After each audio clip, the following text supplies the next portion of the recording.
bentuknya sederhana. Di mana bentuknya sederhana itu berarti batas-batas integral jelas. Misalkan kalau dia itu adalah bola, radiusnya itu adalah dari 0 sampai R. Kalau dia itu, terus habis itu sudut V-nya bergerak dari 0 sampai 360 derajat. Nah, itu batas-batasnya jelas. Dan benda-benda yang terlibat adalah benda yang sederhana. Ini ada yang kelupaan ini. Kalimatnya ada yang kehapus nih. Benda-benda yang terlibat adalah benda yang, kalau saya tulis di sini ada tambahannya, benda yang sederhana.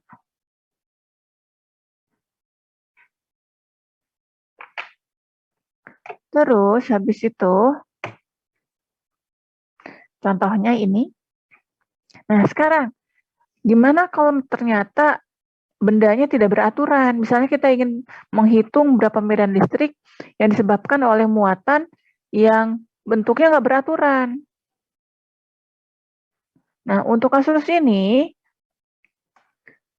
diambil benda yang tidak beraturan itu kan berarti nggak jelas ya, berarti batas-batas integralnya nggak jelas. Nah, kalau ada benda seperti ini, apa yang terjadi? Kita ambil benda itu dalam bentuk yang terkecil. Di mana bentuk terkecil itu disebut dengan elemen diferensial. Kalau kalian masih ingat, maksudnya apa sih elemen diferensial? Kalau kalian masih ingat, waktu kita membahas tentang hukum Coulomb maupun hukum Gauss, kalau Q adalah muatan,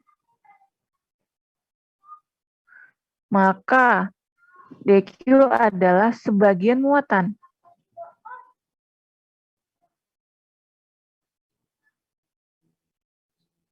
Di mana D ini adalah singkatan dari diferensial. Jadi kalau misalnya ada suatu benda, kita ambil bagian kecilnya, berarti kita mengambil elemen diferensialnya. Nah, sekarang timbul pertanyaan, kenapa sih kalau bendanya tidak beraturan yang diambil adalah elemen diferensial, elemen yang paling kecilnya gitu ya? Kenapa? Sekarang kita lihat. Ini saya bersihkan dulu. Kalau kita punya benda seperti ini adalah benda 3 dimensi. Kalau kamu lihat, kita bisa lihat ini adalah tabung, sedangkan yang biru ini adalah kubus. Ini yang merah segitiga, dia 2 dimensi. Yang ini adalah smiley face, dia 2 dimensi. Tapi kalau kita lihat ini makin kecil, oh ini masih kelihatan ini adalah bentuk tabung. Ini masih kelihatan bentuk kubus. Masih segitiga, masih smiley face. Tapi kalau makin kecil lagi, ini jadi masih kelihatan tabung. Tapi nanti kalau lebih kecil lagi, kita akan bingung. Ini sebenarnya apa? Bendanya 2 dimensi atau 3 dimensi? Karena ternyata benda itu mau 2 dimensi, 3 dimensi, kalau diambil yang paling kecil, diambil sebagian kecilnya, bentuknya akan sama, yaitu seperti titik. Sehingga benda yang tidak beraturan pun juga sama. Kayak misalnya kayak kamu, laki-laki, perempuan, cakep, ganteng, ada yang tinggi, ada yang pendek, ada yang putih, ada yang hitam, kayak gitu-gitu ya. Kalau misalnya kamu semuanya berbaris secara merata di lapangan, terus dilihat dari ketinggian Monas, kamu ada di atas Monas, kamu ngelihat tuh ada teman-teman kamu berbaris, kan beda-beda padahal bentuknya kan ya. Tapi kalau dilihat dari jauh, di mana kalian kelihatan kecil semua, kelihatan semuanya sama kan ya. Nah seperti itu. Nah berarti sekarang benda yang tidak beraturan, kalau ingin kita hitung medan listrik, medan magnetnya, kita pakai bentuk Maxwell, hukum Maxwell bentuk diferensial. Karena bentuk diferensial ini mengambil bentuk yang paling kecil. Nah, karena persamaan Maxwell bentuk diferensial ini disebut juga persamaan Maxwell bentuk titik. Kenapa? Ya ini, elemen-elemen yang paling kecil itu kan bentuknya kayak titik aja kan ya. Jadi seringkali disebut juga persamaan Maxwell bentuk titik. Nah, sekarang kita lihat, apa sih alat bantu yang kita perlukan untuk bisa memahami hukum Maxwell bentuk diferensial ini? Nah, kalau waktu di hukum Maxwell bentuk integral, kita belajar ada integral vektor. integral A.dl, dan integral A.ds. Integral A.dl adalah menghitung jumlah vektor A yang searah dengan lintasan. Integral A.ds menghitung vektor A yang tegak lurus terhadap suatu bidang. Ini yang kita pelajari pertama kali sebelum kita belajar hukum Maxwell bentuk integral. Nah, untuk hukum Maxwell bentuk diferensial, ada 4 alat bantu, yaitu diferensiasi vektor, gradien dari fungsi skalar, divergensi vektor dan teorema divergensi, dan Curl vektor, dan juga teorema Stokes. Jadi kita harus belajar 4 ini dulu untuk memahami hukum Maxwell bentuk diferensial. Nah, sekarang, karena kita karena alat bantu ini adalah sesuatu yang harus dipelajari kemarin, berarti sekarang saya singkat saja. Sebentar.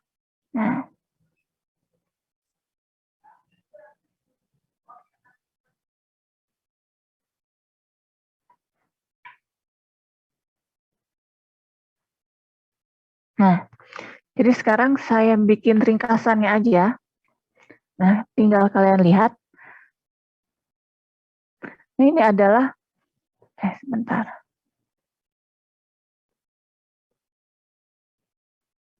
Alat bantu matematis.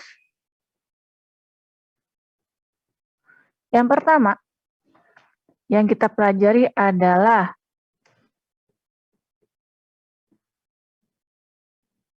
diferensiasi vektor.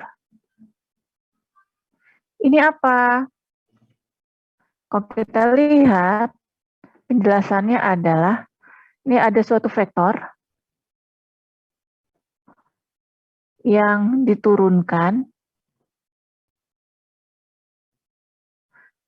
dan menghasilkan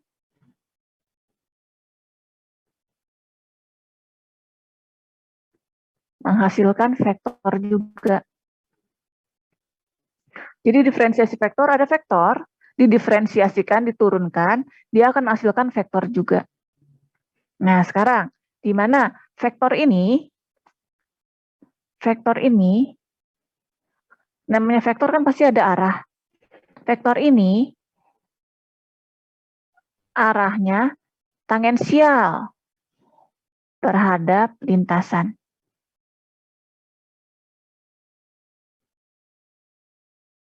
Contoh. Misalkan ini ada vektor A. Vektor A tergantung atas besaran waktu. Di mana vektor A itu dinyatakan dengan, misalkan, untuk di arah AX besarnya adalah 2TAX, di arah AY besarnya adalah 3T kuadrat AY, ditambah di arah AZ besarnya adalah 1AZ. Vektor A kalau didiferensiasikan, notasinya berarti adalah A yang diturunkan terhadap waktu. Karena dia tergantung atas waktu, berarti dia akan diturunkan terhadap waktu. Berarti dia itu sama dengan apa? Berarti sekarang, ini kalau diturunkan terhadap T, berarti ini sama dengan 2T diturunkan terhadap waktu, tambah 3T kuadrat yang juga diturunkan terhadap waktu, tambah, ada arahnya AY, ditambah 1 yang diturunkan terhadap waktu, arahnya AZ. Nah, penurunan hasil diferensiasi vektor dari vektor A berarti sama dengan apa? Berarti sama dengan 2AX tambah 6T AY tambah 0AZ. Dan vektor yang ini yang kita sebut sebagai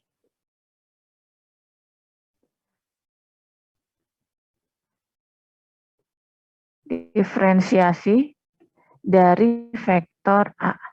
Atau disebut juga dengan perubahan vektor A terhadap waktu. Ini adalah diferensiasi vektor. Nah, tentang kenapa seperti ini, rumusnya sebenarnya ada, penurunannya ada. Tapi terlalu panjang, jadi silakan aja kalian tonton video yang sudah saya masukkan ke Selo. Sekarang ini akan saya save. Nanti hasil apa ya? Hasil save-an ini akan saya kirim saya masukkan ke dalam Selo, gitu ya. Bentar. Elmak.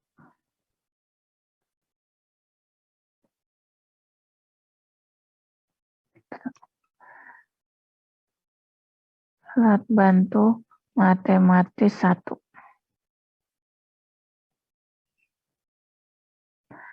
Ini alat bantu matematis yang pertama. Nah, sekarang udah kita save. Nah, sekarang kita save as.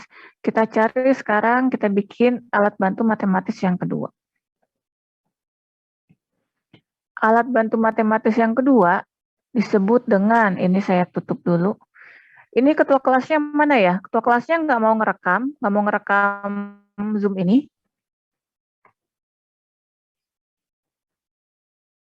Oh, sudah rekam?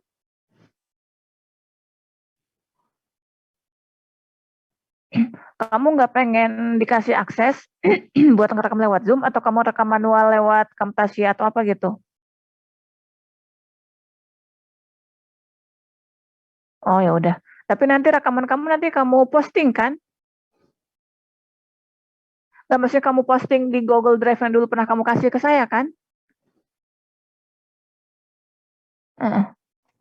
Oke. Oke, sekarang kita lihat alat bantu matematis yang kedua. Lagi serak nih, maaf ya. Alat bantu matematis yang kedua disebut sebagai gradien dari fungsi skalar. Apa nih? Apa ini gradien dari fungsi skalar? Gradien dari fungsi skalar itu adalah, definisinya itu adalah ada besaran skalar,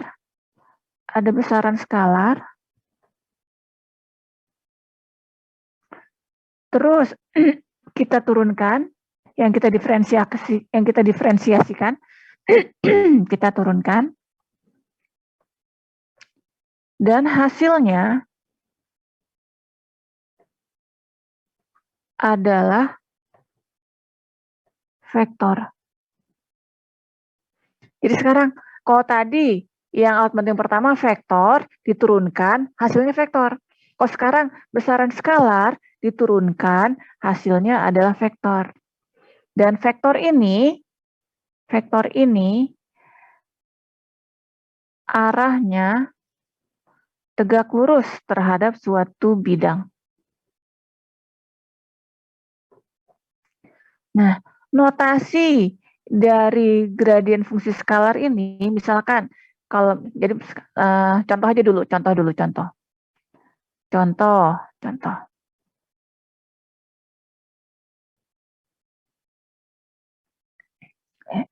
contoh, ketang salah. Jangan contoh dulu. Notasi dari gradien fungsi skalar ini adalah apa notasinya? Notasinya adalah,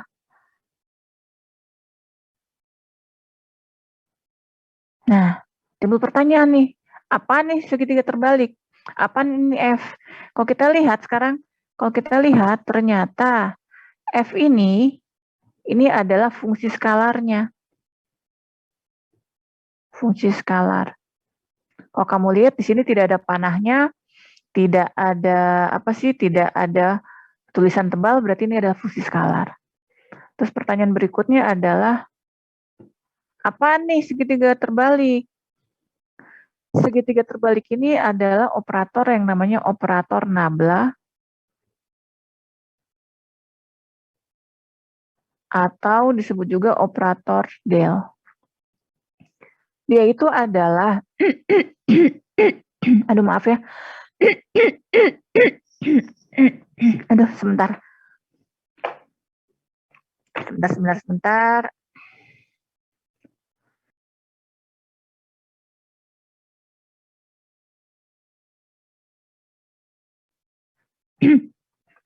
Nah, operator nabla itu adalah suatu operator yang bisa membuat dengan dia menurunkan dengan kalau ada besaran skalar, dia turunkan, dia akan menjadi vektor.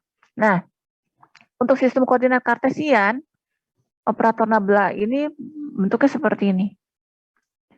Turunan terhadap X ditambah turunan terhadap Y, AY, ditambah turunan terhadap Z, AZ. Untuk sistem koordinat kartesian. Untuk sistem koordinat yang lain gimana, Bu? Nanti akan kita lihat. Nah, sekarang, jadi misalkan ada suatu fungsi f. Fungsi f sama dengan 5x kuadrat tambah 6yx tambah 2xyz. Kalau kita lihat, si fungsi f ini kan tidak ada arah ax, ay, az ya. Yang nggak ada karena dia itu adalah skalar. Nah, sekarang, berapa besarnya del dot? Berapa besarnya del f? Berapa besarnya del f? Berarti del f itu sama dengan fungsi f yang diturunkan terhadap x, ax, ditambah fungsi f yang diturunkan terhadap y, ay, ditambah fungsi f yang diturunkan terhadap z, az. Jadi kalau misalnya kita lihat di sini, berarti sama dengan berapa? Fungsi f kalau diturunkan terhadap x sama dengan apa? Ini kalau diturunkan terhadap x berarti menjadi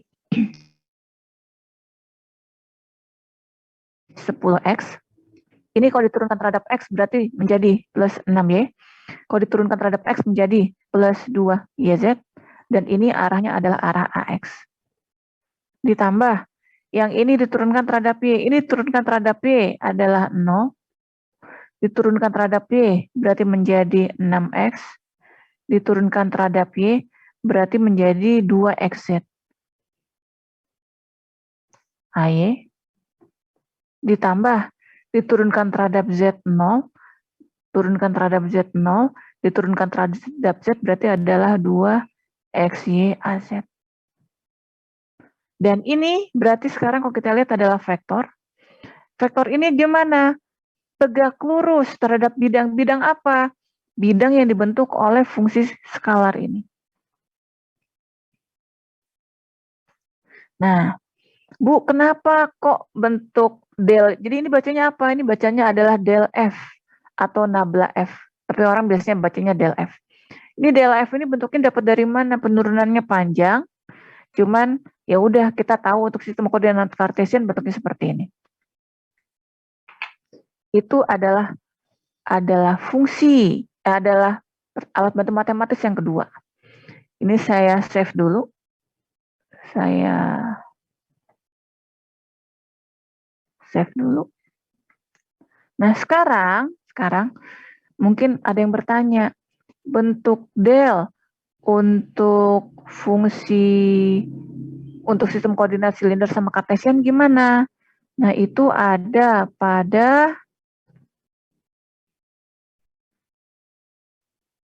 salah.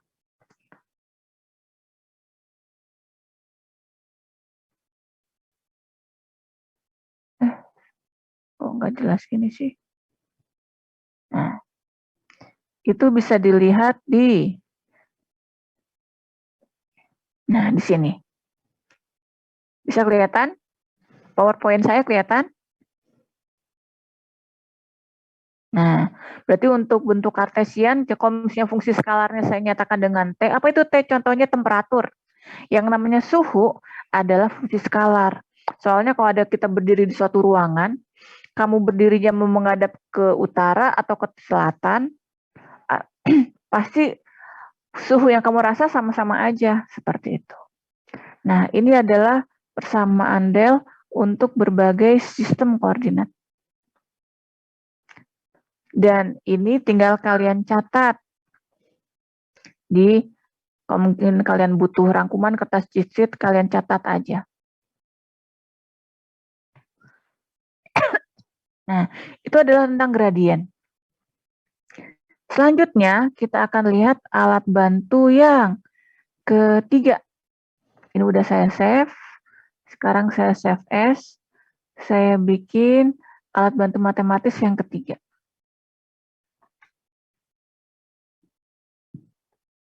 Jadi sekarang yang ini saya hapus lagi.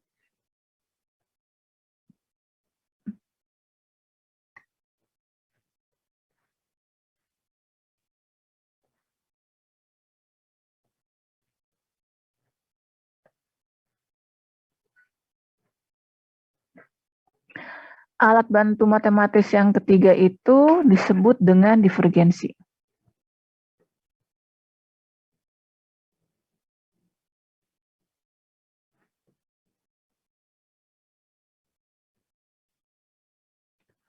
Divergensi itu apa?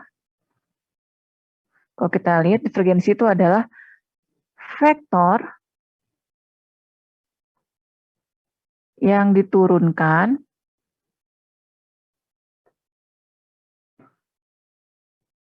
dan hasilnya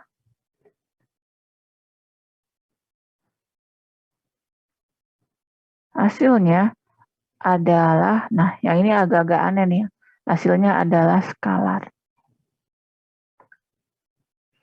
Kalau vektor diferensiasi, vektor diturunkan hasilnya vektor. Gradien skalar diturunkan hasilnya vektor. Sekarang, vektor diturunkan, didiferensiasikan, hasilnya adalah skalar. Nah, kita lihat dulu. Notasi ini apa? Notasinya adalah del dot f. Kita lihat.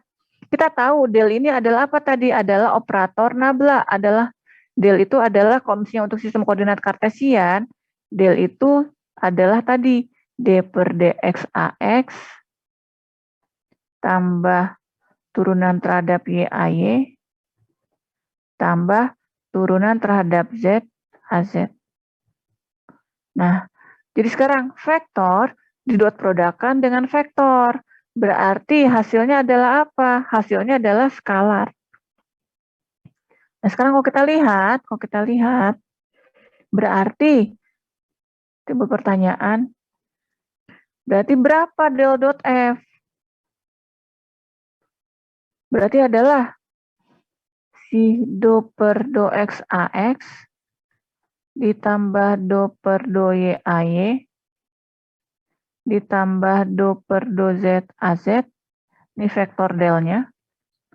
Didot produkkan dengan vektor f-nya berarti adalah fx ax tambah fy ay tambah fz az.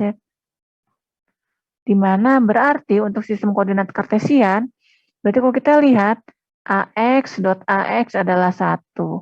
Ax dot yang lainnya adalah 0. Berarti menjadi fx yang diturunkan terhadap x tambah fy yang diturunkan terhadap y tambah fz yang diturunkan terhadap z.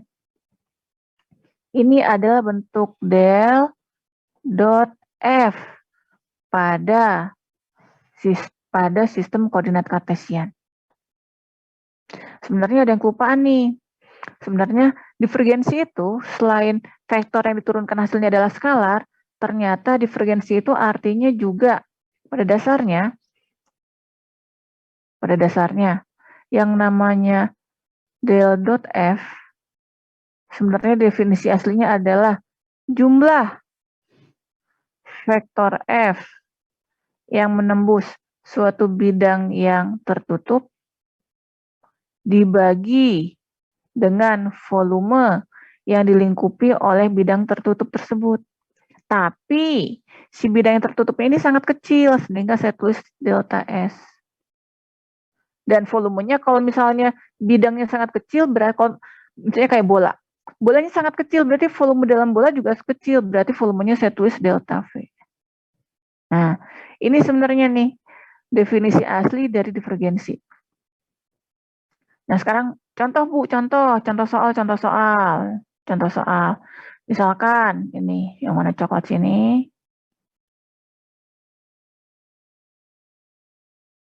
Diketahui vektor F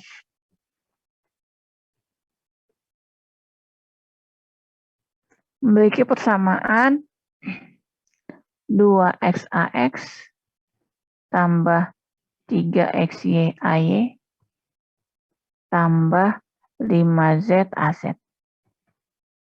Berapakah divergensi dari vektor F? Berarti kalau divergensi dari vektor F, berarti adalah si 2x ini kita turunkan terhadap x, tambah si 3xy kita turunkan terhadap y, tambah 5z yang kita turunkan terhadap z. Berarti sama dengan berapa? Sama dengan 2 ditambah 3x ditambah 5. Berarti sama dengan 7 plus 3x. Ini adalah divergensi dari vektor F atau del dot F. Nah, sekarang ternyata masalah tentang divergensi ini, sebentar ya, ini saya tambahin dulu lembarnya.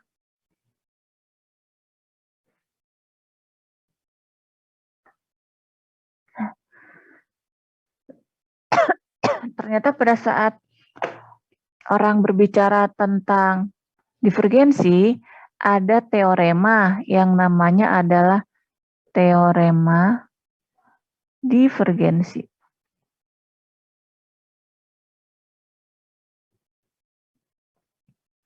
Teorema divergensi itu mengatakan apa?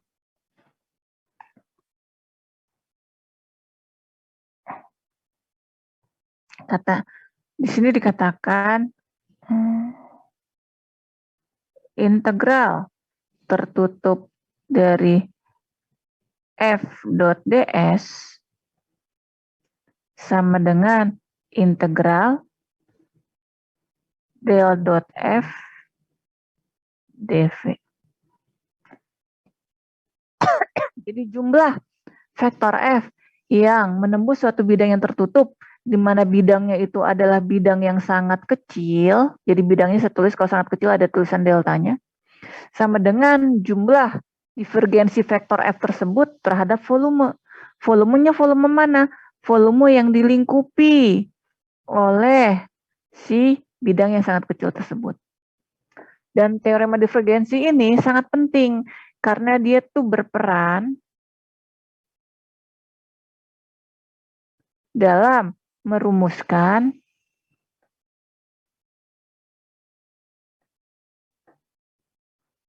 hukum Gauss bentuk diferensial.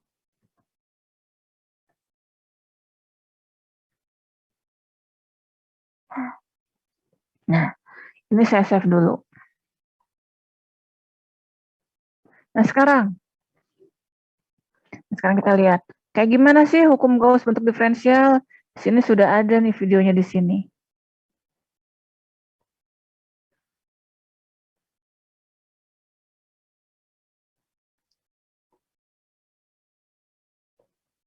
Nah, kita lihat. Nah, hukum Gauss untuk medan listrik mengatakan seperti ini. Dan bentuk ini sudah kita pelajari minggu kemarin. Nah, terus sekarang gimana? Nah, tadi kan kita sudah belajar teorema divergensi. Teorema divergensi mengatakan bahwa, saya ulang lagi tulisan saya, tadi itu teorema divergensi menyatakan integral suatu vektor yang menembus suatu bidang yang tertutup, kalau bidangnya itu sangat kecil, sama dengan integral divergensi dari vektor tersebut terhadap volume yang dilingkupi oleh bidang tersebut. Ini teorema divergensi. Nah, teorema divergensi ini kita masukkan ke persamaan ini. Berarti sekarang kalau kita lihat, berarti sekarang integral tertutup dari epsilon 0 E dot ds kita nyatakan sebagai integral divergensi dari epsilon 0 kali E dv. Nah, udah kayak gitu, gimana? Berarti sekarang kalau kita lihat, berarti sekarang integral epsilon 0 E dot ds kita ganti dengan ini. Dan ini sebenarnya integral rho v dv. Berarti kesimpulannya, kalau kita lihat, kalau misalnya kita, berarti kalau integralnya kita hilangkan, dv-nya kita hilangkan, maka kita akan tahu bahwa del dot epsilon 0 dikalikan E sama dengan rho v. Dan ini adalah hukum Gauss untuk medan listrik.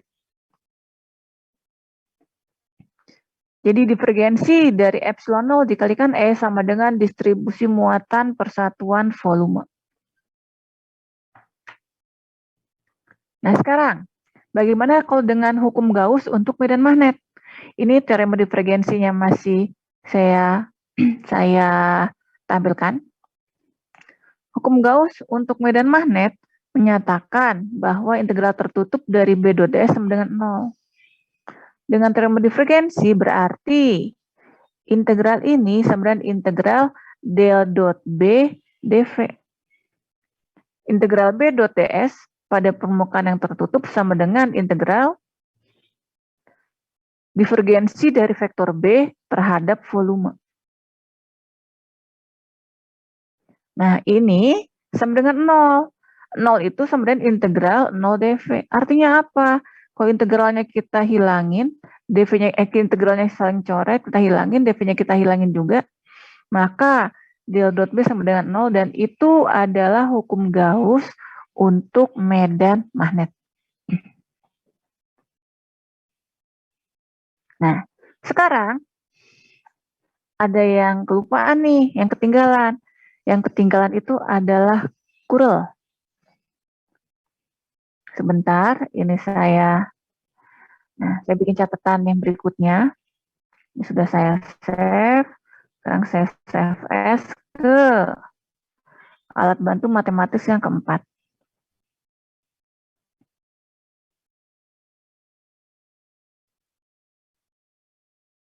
Sebentar.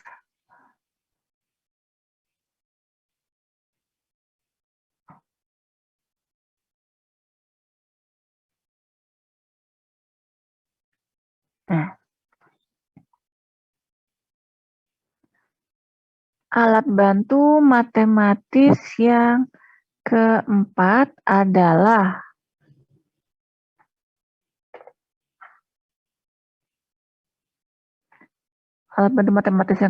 adalah curl dari vektor. Apa ini? Tunggu sebentar.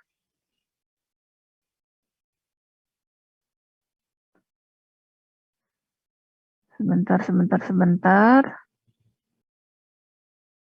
Curl dari vektor. Terus apa ya? Apa sih curl itu? Nah, curl itu adalah suatu vektor diturunkan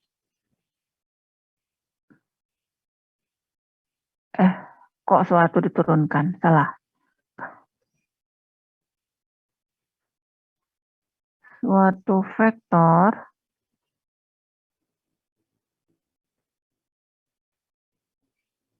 diturunkan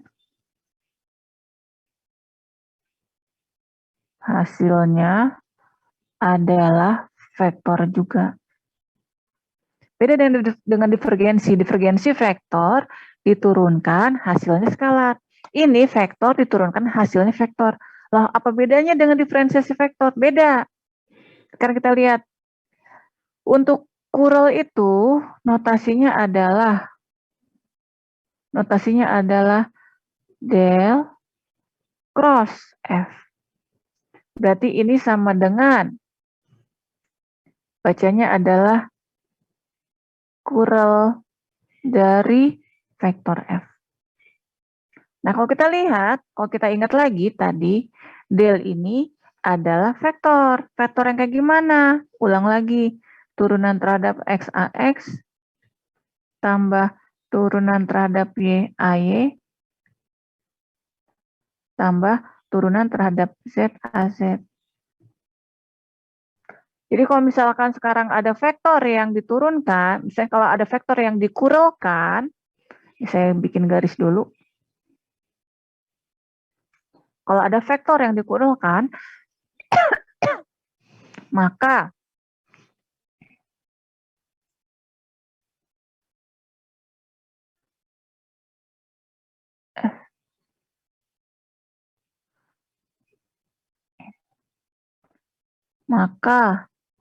del cross F itu bisa kita tuliskan sebagai berikut.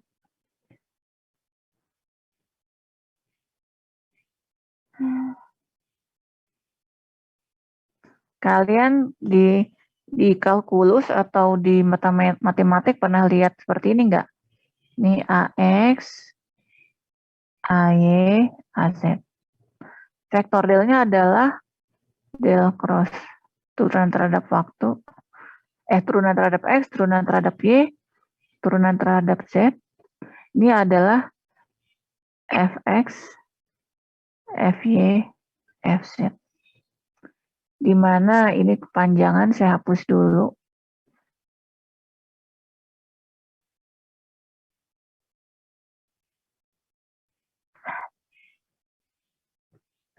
Sebentar ini ada SMS penting.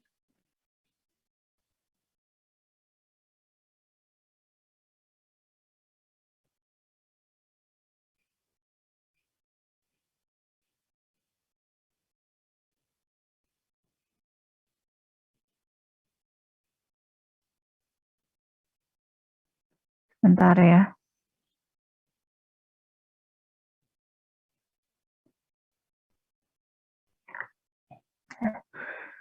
Nah, ini tuh sama dengan apa? Kalau kalian masih ingat, ini tuh caranya adalah kita lihat cara yang gampangnya. Kita lihat bagian sini. Lupa. Ini kan AX, AY, AZ. Saya tulis lagi nih AX. Ini AY. Bisa tulisin do per do X. Do per do Y. Ini adalah Fx. Ini adalah Fy. Nah, sekarang kita lihat. Pergerakan yang ini adalah positif. Berarti sekarang kita tuliskan berarti adalah Fx. Pakai warna hitam. Ctrl Z. Berarti sama dengan Fx yang diturunkan terhadap Y dengan arah vektor satuannya adalah AZ. Terus gimana? Terus lihat lagi yang ini. Ditambah, berarti ditambah, yang ini adalah Fy yang diturunkan terhadap Z, arahnya adalah AX. Terus gimana? Terus lihat lagi yang ini.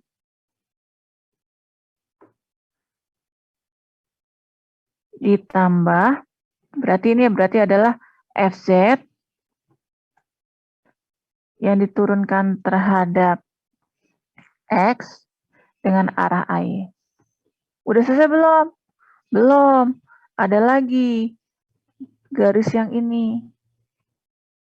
Garis yang ini berarti kita tulisnya adalah dikurangi Fz yang diturunkan terhadap Y dikali dengan arah AX. Terus ada lagi garis yang ini. Berarti dikurang lagi dikurang fx yang diturunkan terhadap z dengan arah AY. Terus, yang terakhir, masih ada garis yang ini. Berarti kita tulisnya yang garis yang terakhir itu adalah dikurangi FY yang diturunkan terhadap X, AZ. Nah, ini adalah del cross F untuk sistem koordinat Kartesian. Dimana nanti kalau kita gabungkan, berarti kalau kita lihat nih, yang AZ nanti digabungkan sama AZ. Terus habis itu yang AX digabungkan sama AX. Terus habis itu yang AY dideketin sama AY. Nanti akan kita dapatkan, saya langsung aja perlihatkan di sini.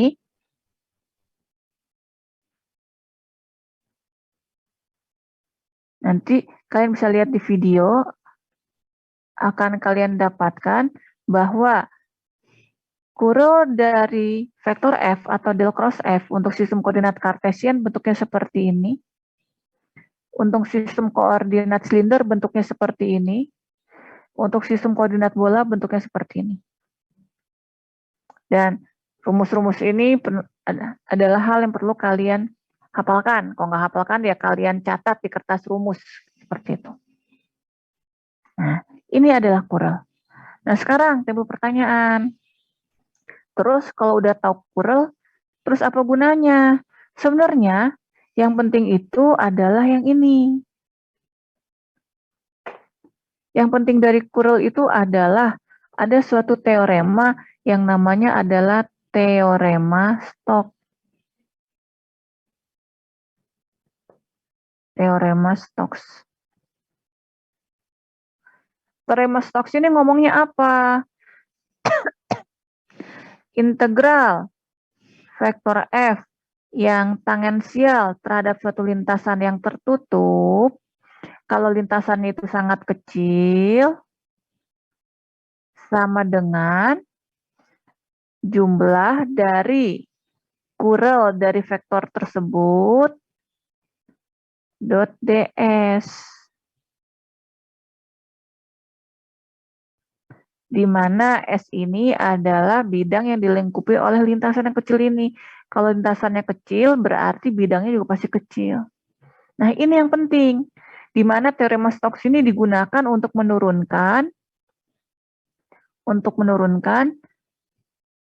mendapatkan hukum Faraday dan hukum Ampere bentuk diferensial. Nah, ini catatan yang terakhir. Nah, sekarang kita lihat. Emang kayak gimana sih? Kita lihat di sini.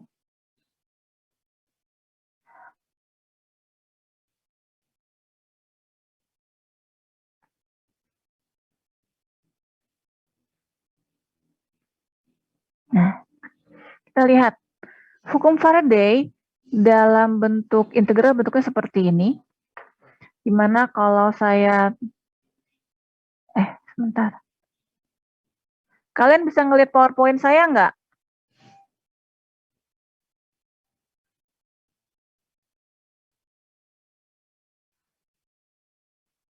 Bisa lihat nggak? Oke. Nah, sekarang kita lihat. Hukum Faraday bentuknya seperti ini. Nah, di mana? Bentar dulu, kok saya nggak bisa... Sebentar ya. Nah, segini aja. Nah, dengan menggunakan teorema Stokes yang menyatakan bahwa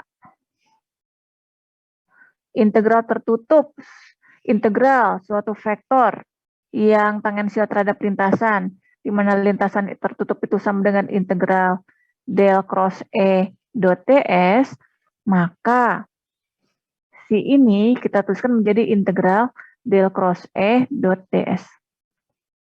Dan ini berarti sama dengan minus d per dt integral b dot ds. Kalau integralnya dihilangin, ds-nya dihilangin, akan kita dapatkan del cross E sama dengan minus dB per dt. Dan ini adalah hukum Faraday bentuk diferensial. Nah, hukum Ampere sama seperti ini. Sekali lagi dengan teorema Stokes berarti integral tertutup dari B dibagi mu 0 dot dl sama dengan integral del cross B dibagi mu 0 dot ds nih, ds-nya ketutupan ya, ini ada ds. Sehingga penulisan ini bisa kita ganti menjadi integral del cross B dibagi mu 0 dot ds sama dengan arus konvensional ditambah arus pergeseran. Ini sudah kita pelajari kemarin. Nah, sehingga kalau kita lihat ini integralnya bisa saling dihilangkan. Berarti sekarang yang akan kita dapatkan adalah del cross B dibagi mu 0 sama dengan rapat arus konvensional ditambah rapat arus pergeseran, dan ini adalah hukum Ampere bentuk diferensial. Nah, sehingga sekarang kita sudah tahu ternyata hukum Maxwell bentuk diferensial itu didapat dari penurunan hukum Maxwell bentuk integral dengan menggunakan teorema Stokes dan teorema divergensi. Nah, sekarang kalau kita lihat rangkumannya, kalau kita lihat berarti, ini sekarang saya perlihatkan di sini.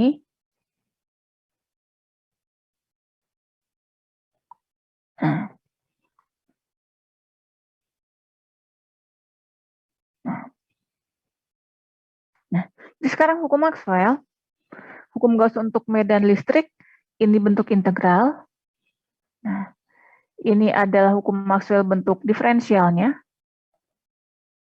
Untuk hukum Gauss medan magnet, ini adalah bentuk integralnya.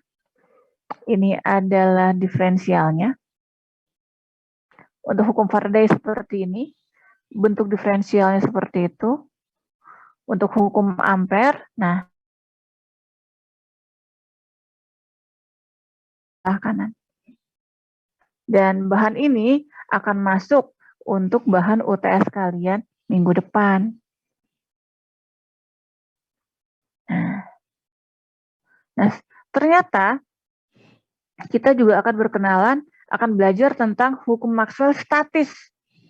Loh, ini apa ini? Statis itu adalah segala sesuatu yang tidak berubah terhadap waktu. Nah, kalau kita lihat di sini,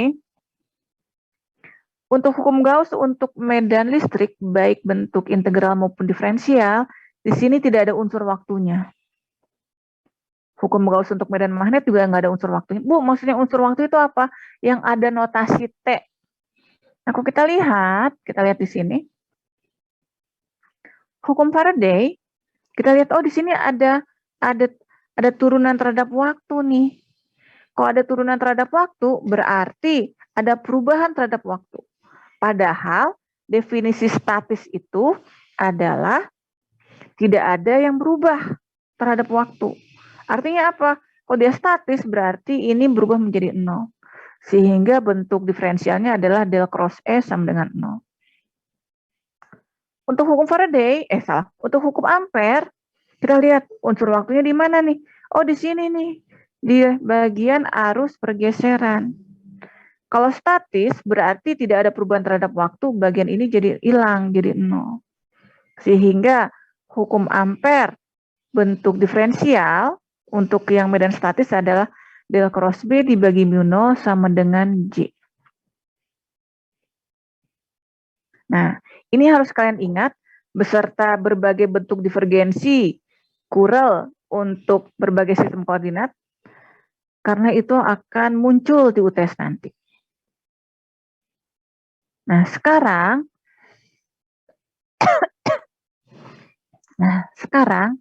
kita ngapain? Ini saya save dulu. Sekarang kita akan latihan soal.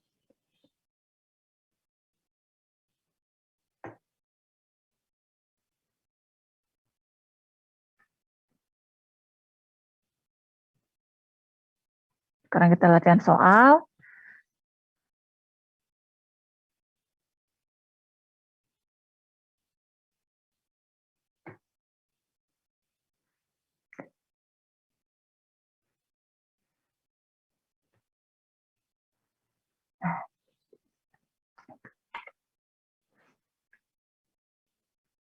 Misalkan ada soal seperti ini.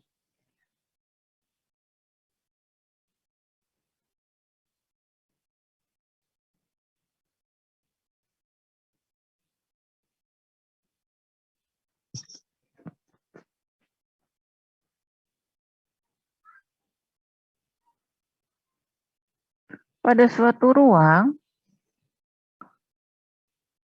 ada medan listrik yang persamaannya adalah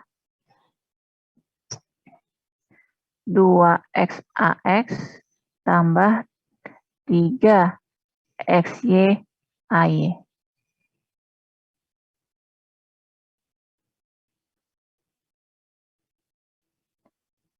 Hitunglah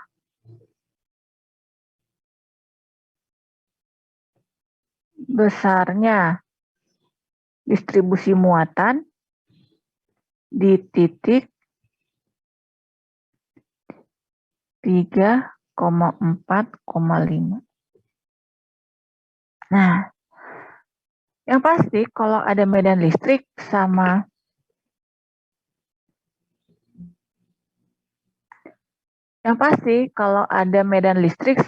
ada muatan, pasti kita menggunakan hukum Gauss untuk medan listrik. Berarti yang kita pakai adalah hukum Gauss untuk medan listrik.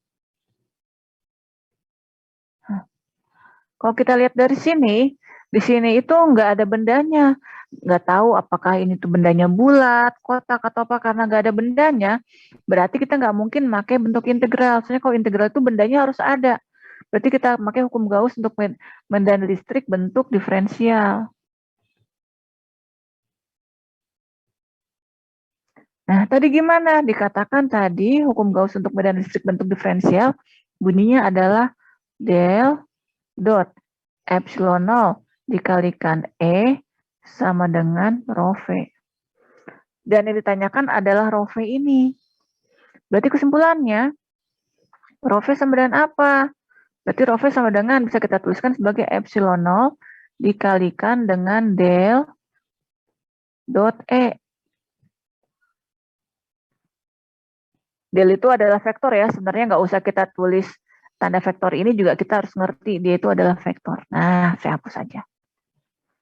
Nah, sekarang kita lihat, berarti sama dengan epsilon 0 dikalikan dengan, nah, tadi rumus divergensi untuk sistem koordinat kartesian adalah apa tadi?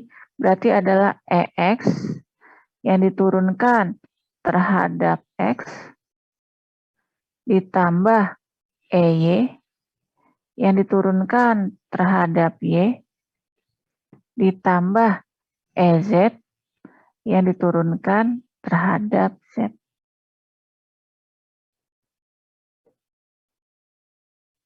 Nah, terus kita lihat. Terus gimana? Kita lihat dari soal, ini sama dengan epsilon 0 dikalikan dengan EX-nya adalah 2X. 2X diturunkan terhadap X sama dengan apa? 2. Ditambah EX-nya adalah 3XY. 3XY kalau diturunkan terhadap Y menjadi apa? 2 tambah 3X. SZ-nya gimana? 0. Berarti ini adalah 0. Berarti sekarang, rho V sama dengan epsilon 0 dikalikan 2 plus 3X. Masalahnya belum selesai. Karena apa? Karena yang ditanyakan adalah berapa rho V di titik 3,4,5. Berarti sekarang rho V di titik 3,4,5 sama dengan epsilon 0 dikalikan 2 plus 3. X-nya berapa? X-nya adalah 3. Jadi sama dengan 11 epsilon 0. Itu adalah salah satu contoh pengerjaan soal dengan menggunakan hukum Gauss medan listrik diferensial.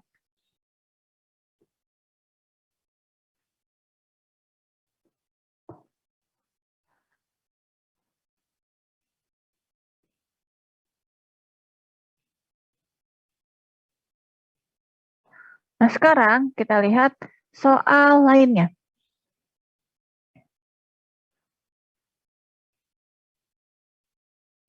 Contoh, pada suatu ruang,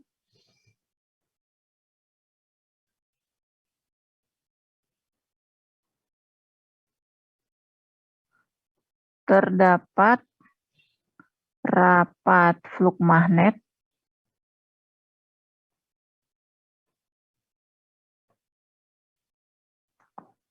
sebesar B sama dengan 2X tambah AAY tambah 2X tambah AAY tambah 3ZAZ. Pertanyaannya adalah berapa nilai A? Nah, sekarang kalau kita lihat, kalau rapat fluk magnet pasti harus mengikuti hukum Gauss untuk medan magnet. Di mana hukum Gauss untuk medan magnet mengatakan hukum Gauss untuk medan magnet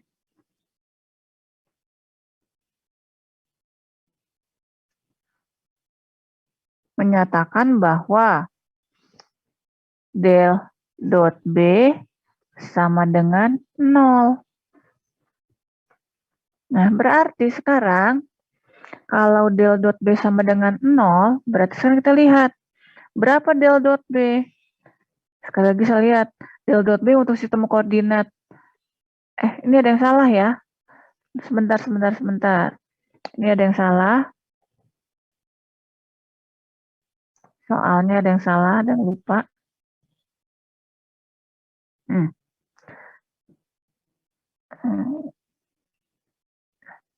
Jadi B sama dengan 2XAX tambah AAY tambah 3ZAZ. Maksudnya seperti itu. Del dot B untuk sistem koordinat kartesian adalah BX yang diturunkan terhadap X tambah BY yang diturunkan terhadap Y tambah BZ yang diturunkan terhadap Z. Dan ini harus sama dengan 0. Jadi kalau kita lihat berarti sama dengan BX kalau diturunkan terhadap X adalah 2. A, BY itu adalah A diturunkan terhadap Y. Kita nggak tahu apakah A itu konstan atau enggak. Jadi kita tulis saja ini adalah A yang diturunkan terhadap Y. Tambah BZ diturunkan terhadap Z, berarti adalah 3. Berarti ini sama dengan 0. Artinya apa? Artinya A kalau diturunkan terhadap Y, dia tuh harus besarnya sama dengan minus 5. Supaya persamaan ini terpenuhi. Artinya apa? Artinya DA sama dengan minus 5 DY. Kalau ini diintegralkan, berarti sekarang A sama dengan apa? Minus 5Y. Berarti berapa A? A adalah minus 5Y. Nah, itu adalah salah satu contoh penggunaan del dot B sama dengan 0. Ini saya save dulu.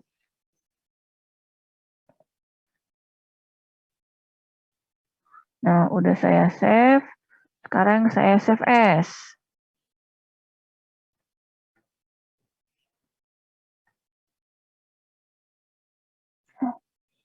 Sekarang Bu, ini kan masih gampang ya.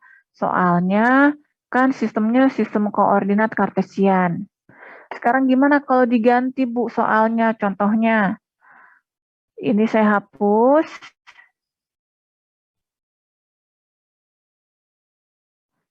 Ini juga saya hapus. Gimana ini saya ganti dengan...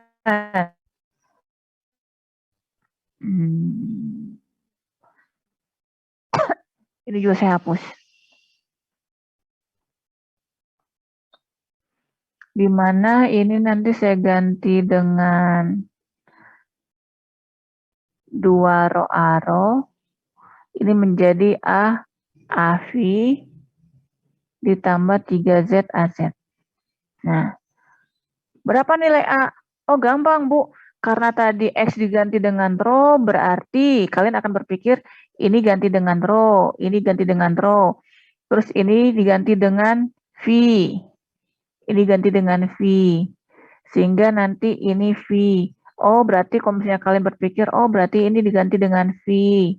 Ini berarti V.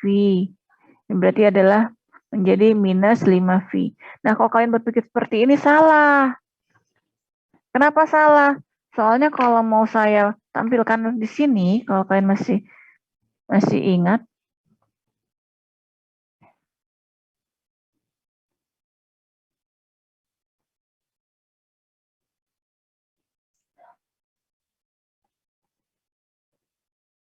nah, untuk sistem koordinat silinder, persamaan divergensinya berbeda. Jadi bukan seperti ini. Berarti ini sekarang saya hapus dulu. Yang ini saya hapus dulu.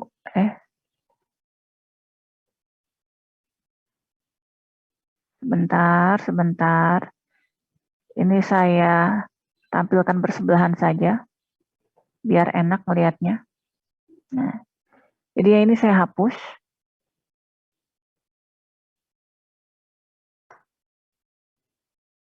Ini semua saya hapus.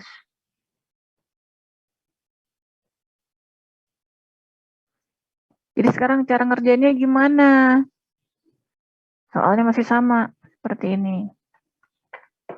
Gimana kita dirubah jadi sistem koordinatnya aja.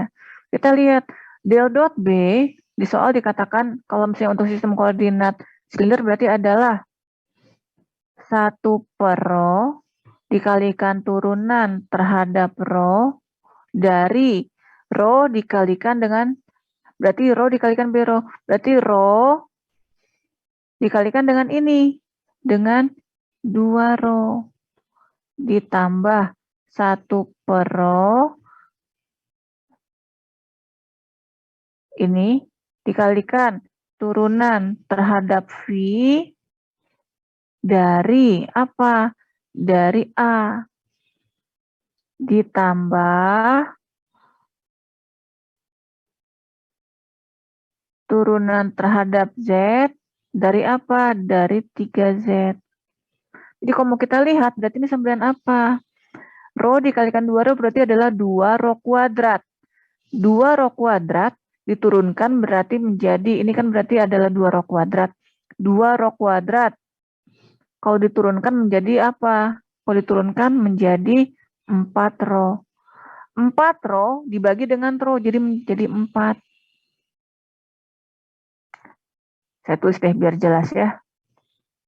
Jadi berarti menjadi 1 per row per row dari 2 row kuadrat ditambah 1 per row per V dari A ditambah 3Z yang diturunkan terhadap Z. 2 row kuadrat diturunkan menjadi 4 row. 4 row dibagi row, berarti menjadi 4. Ditambah, kita nggak tahu A-nya itu adalah konstan atau bukan, berarti kita tuliskan aja menjadi tetap 1 per row, dikalikan dengan turunan terhadap V untuk A, ditambah 3Z, kalau diturunkan terhadap Z sama dengan berapa? Sama dengan 3. Dan ini harus sama dengan 0. Artinya 1 per row dikalikan dengan A yang diturunkan terhadap V harus sama dengan min 7. Gitu kan ya? Berarti A jika diturunkan terhadap V adalah min 7 dikalikan rho.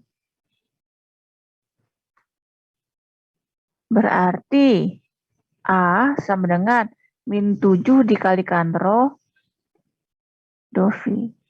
Ini diintegralkan, berarti sekarang A sama dengan min 7 dikalikan rho dikalikan V. Jadi sekarang, supaya dia merupakan medan magnet, berarti A-nya harus seperti ini. Jadi intinya adalah, kalian harus hati-hati dalam menggunakan persamaan Courant maupun divergensi.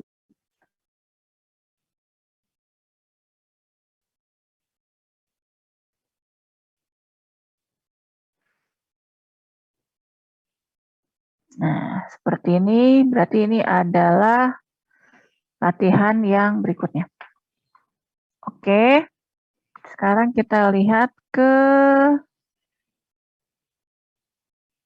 latihan soal lain.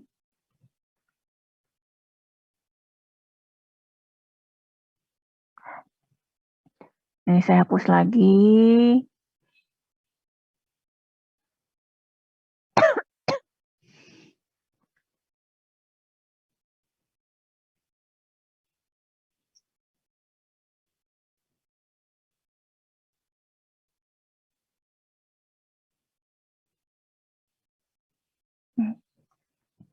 Sekarang kita lihat contoh soal lain.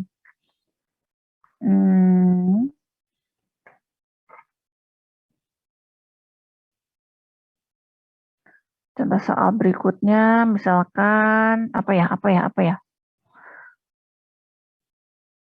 Saya bikin garis dulu deh, supaya enak.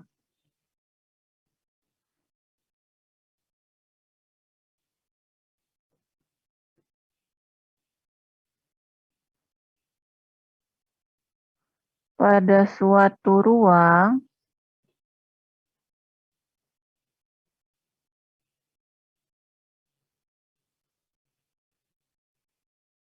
terdapat medan listrik yang persamaannya adalah E sama dengan 2X AX ditambah 3XZ AZ. Salah, soalnya salah. Misalkan terdapat E, di mana E itu sama dengan 2X AX ditambah 3XZ AZ dikalikan dengan E pangkat minus 2T. Hitung rapat fluk magnet yang merupakan pasangan, kan kita kemarin tahu ya, kalau ada medan listrik pasti ada medan magnet. Berarti sekarang, kalau medan listrik yang berubah terhadap waktu pasti ada medan magnet. Jadi hitung B yang merupakan pasangan dari E di atas E tersebut. Nah ini pakai rumus apa ini? Kita pakai hukum Faraday.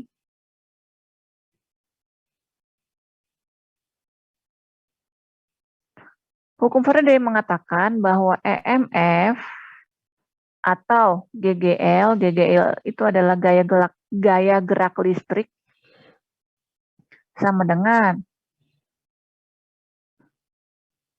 integral tertutup dari E dot dl sama dengan minus D per dt integral B dot ds. Nah, sekarang kalau kita lihat, Bu, ini kan kalau bentuk integral. Iya, kalau bentuk integral itu harus ada bendanya. Ini bendanya nggak ada. Oh, benar. Berarti kita harus pakai persamaan bentuk diferensial yang mengatakan bahwa del cross E sama dengan minus dB per dt. E-nya kita udah tahu.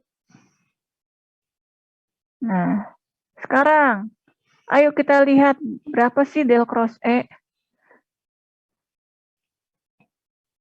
Ternyata kalau kita lihat di sini, del cross E sama dengan, nah kalau kita, Bu rumusnya nggak hafal, oh sama, saya juga suka lupa. Kita lihat, kurel mana kurel, nah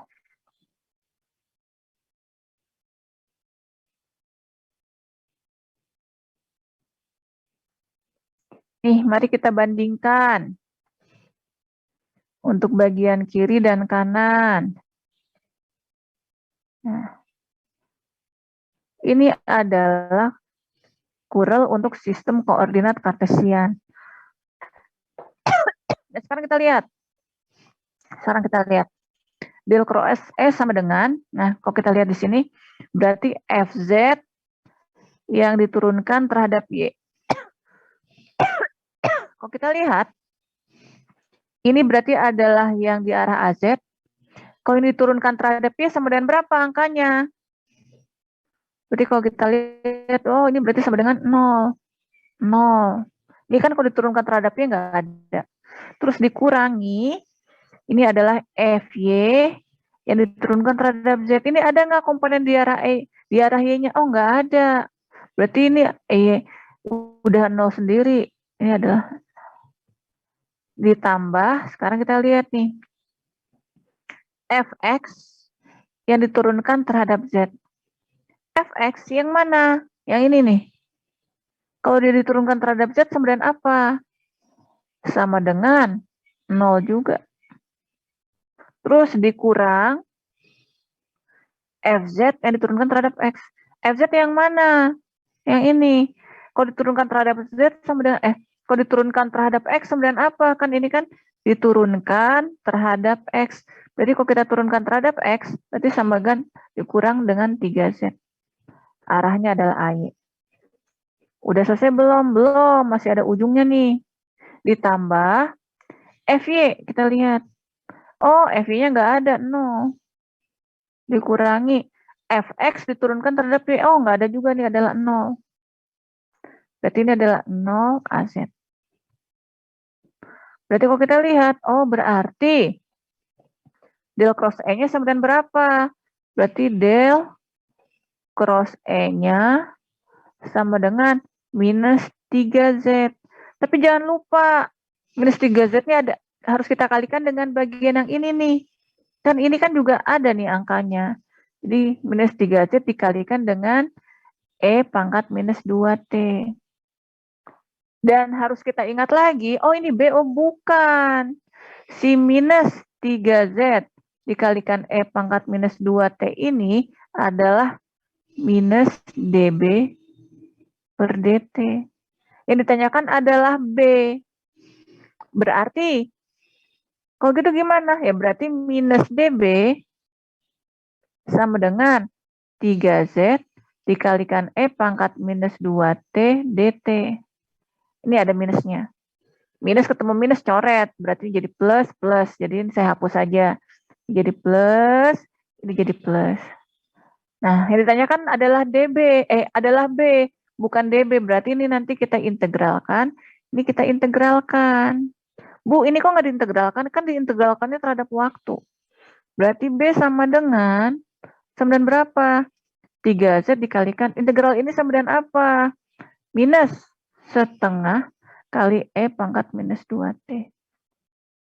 Jadi sekarang, oh berarti kalau ada medan listrik yang seperti ini, pasangan medan magnetnya adalah yang ini.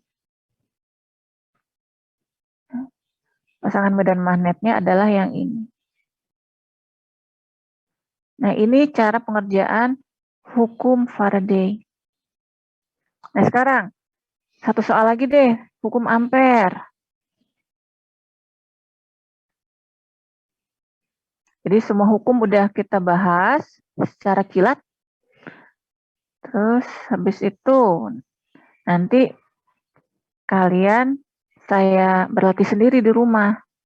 Nah, sekarang kita lihat nih soal berikutnya. Soalnya kayak gimana ya? Misalkan ada soal seperti ini.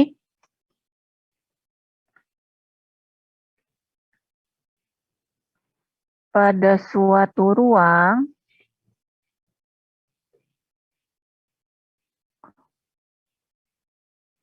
terdapat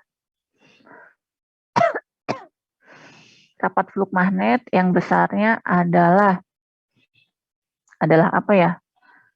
3 rho dikalikan 3 rho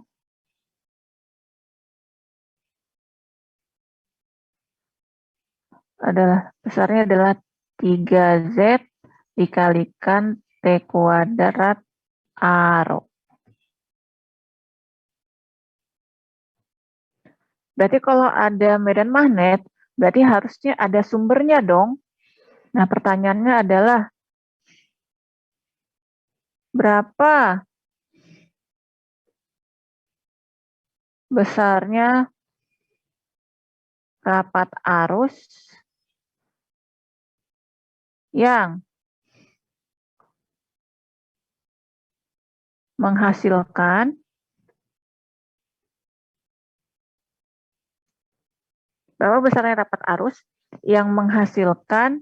B di atas. Nah, kita lihat medan magnet sama arus, berarti yang kita pakai adalah hukum Ampere. Hukum Ampere mengatakan del cross B dibagi mu 0 sama dengan J ditambah turunan terhadap waktu dari epsilon 0 dikalikan E. Nah, kita lihat di soal cuma ada B doang. Berarti si E-nya ini, si bagian yang ini tidak ada data, kita asumsikan ini sama dengan 0. Atau enggak ini soalnya saya hapus biar lebih gampang ya, ini nggak usah. Nah, gitu aja. Oke. Nah, sekarang kita lihat. Berarti, Bu, ini tidak ada data tentang E dan tidak ada perubahan waktu, berarti ini adalah 0. Berarti sekarang gimana? Jadi sekarang kita cari. Berarti kan yang ditanyakan adalah rapat arus. Rapat arus itu kan adalah sama dengan J. Berarti sekarang kita cari berapa J-nya. Jadi del cross B dibagi mu 0 berarti sama dengan 1 per mu 0 dikalikan dengan del cross B.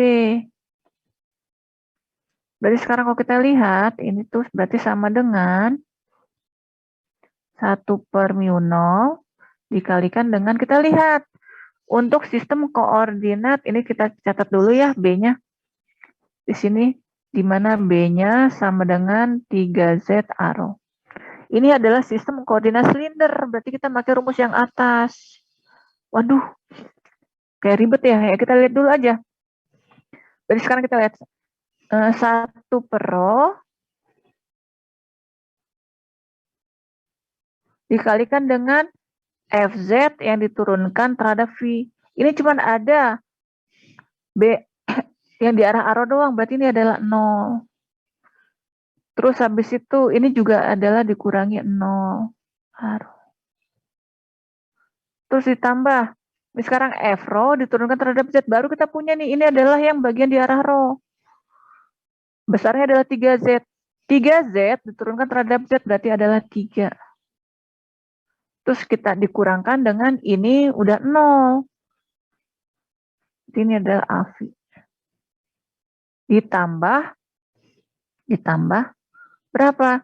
1 per rho dikalikan dengan FV dikalikan rho. FV sendiri itu udah 0. Langsung aja.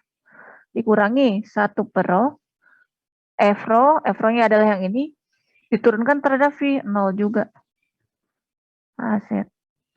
Berarti sekarang kita lihat, berarti ini sama dengan apa? Sama dengan 1 per mu 0 dikalikan dengan 3 AV. Dan ini adalah si J-nya, rapat arusnya.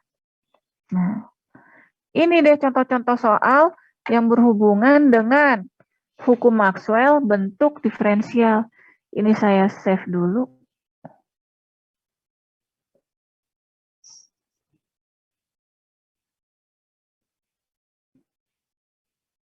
Nah, dan kalian nanti pelajari sendiri. Nanti akan saya berikan PR juga tentang hukum, atau nggak akan saya kasih PR ya untuk yang hukum diferensial ini, karena kalian nanti tinggal kalian lihat aja dari latihan-latihan yang sudah saya berikan.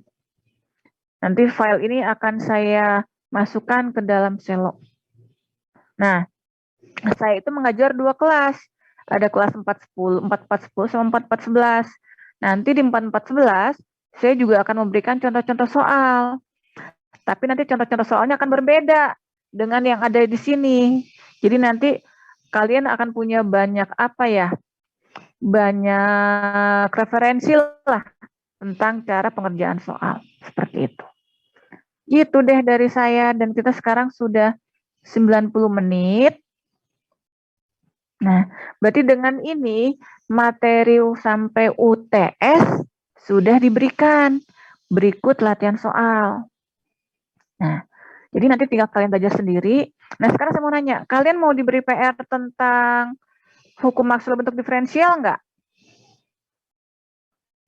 Untuk bahan latihan. Kalau kalian mau, nanti akan saya masukkan PR-nya.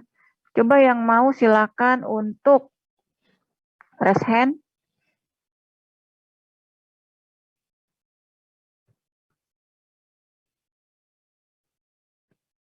Sebentar.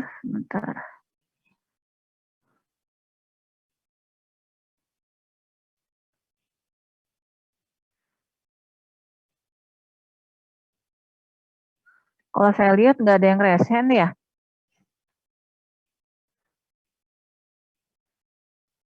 Ya sudah, nggak apa-apa. Kalau gitu saya nggak akan memberikan latihan, nggak akan memberikan PR. Ya kalian nanti lihat-lihat aja contoh soal yang ada di textbook gitu ya.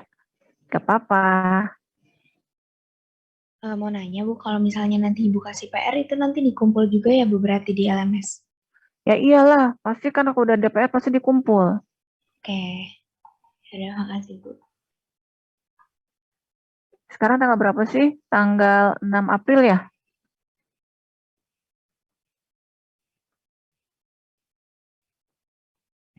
Oke, ya sudah nih saya sudah screenshot untuk kehadiran. Jadi untuk itu kuliah kita hari ini kita sudahi dulu. Jangan lupa kalian untuk apa ya? Oh ya, sebenarnya kan masih ada waktu nih sekitar setengah jam lagi.